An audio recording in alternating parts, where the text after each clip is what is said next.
Hello everyone and welcome to Movie Review UK. My name's Michael Jameson and today I'm reviewing Black Mass. I went to Odeon Screen Unseen, which is Odeon's mystery film scheme.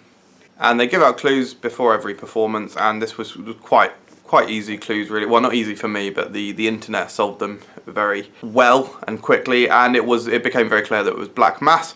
I didn't know all that much about the film. I knew that it was Johnny Depp, heavily make-upped and potentially druggy. But yes, it is a Johnny Depp piece, but it is actually a gangster film. It's a gangster film through and through. It's a genre that I'm not actually all that familiar with, having only seen part of The Godfather. Movie reviewer sacrilege. I've never seen Goodfellas, and I haven't seen The Departed. Yikes. But I have bought The Departed and I'm going to review it soon. So, this was very, very good. Johnny Depp is incredible in it. He is very, very terrifying. He plays Whitey Bulger. And the film is also based on true events. So these are real characters and real things that happened, or, you know, dramified. But yeah, so he plays kind of the head honcho gangster.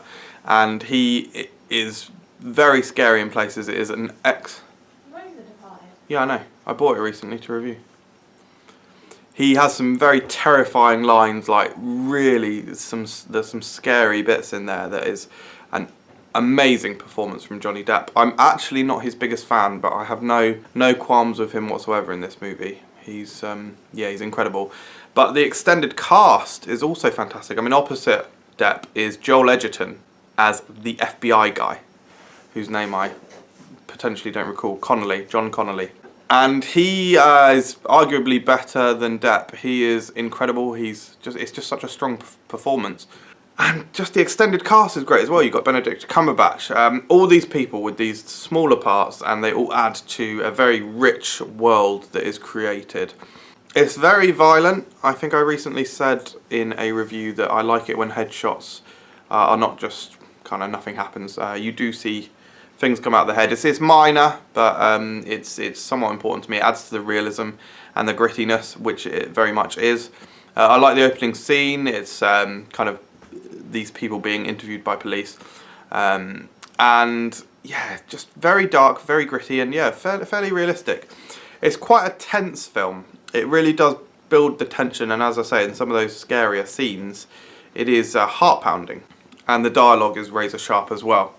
If I were to criticise it, I would say that we don't see enough of the kind of actual gangster stuff. We hear a lot about the drug trafficking and introduction of drugs to the local community, and all these things apart from murder. We don't see any of them. Murder we see plenty of, which is of course fine, but just would have added a bit more to it, a few more layers, and enriched the whole experience if we did see some of those other elements, even if it was just a little bit. It is also quite a slow movie, a very slow burn, which I'm fine with. I'm okay with different pace films. This is slower, but it just kind of works. So as I say, perhaps the not seeing all of the criminal tasks de-riches the film, but the realism of the characters and the great performances and everything else in it enriches it. So it got me quite excited for the gangster genre, actually. Seeing kind of the family life and just the goings on of these psychotic individuals is very interesting. And there were some scenes where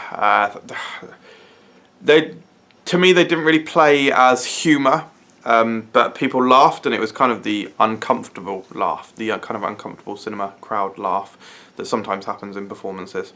And yeah, just films like that are interesting. They kind of toe the line. You know, things like Breaking Bad, where we see the villain's perspective. Perhaps this one is not quite so similar to Breaking Bad in the sense that there's not really much that you could relate to Whitey Bulger for. He is very much portrayed as a villain through and through. Ruthless and hypocritical and mean, evil, really.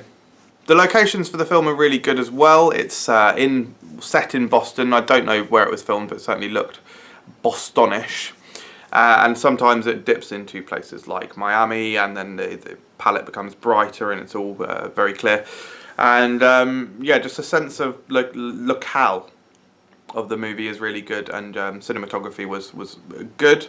Nothing particularly mind-blowing that I really took away and said, wow, that was fantastic. But overall, the film was really great. I definitely recommend seeing it. I did think it was very good. If not just for those couple of amazing performances alone. Forget everyone else. But yeah, it's tense, it's sharp, it's scary, and it's a dark, interesting film that I think makes you think a lot. And I would give it an 8 out of 10. So, thank you very much for watching. Let me know in the comments below if you have seen Black Mass or you intend to see it, because I'd be interested to hear. Also, let me know below if you would like me to review some of your favourite films or just interesting films. Thanks a lot for watching, everyone, and subscribe for more videos.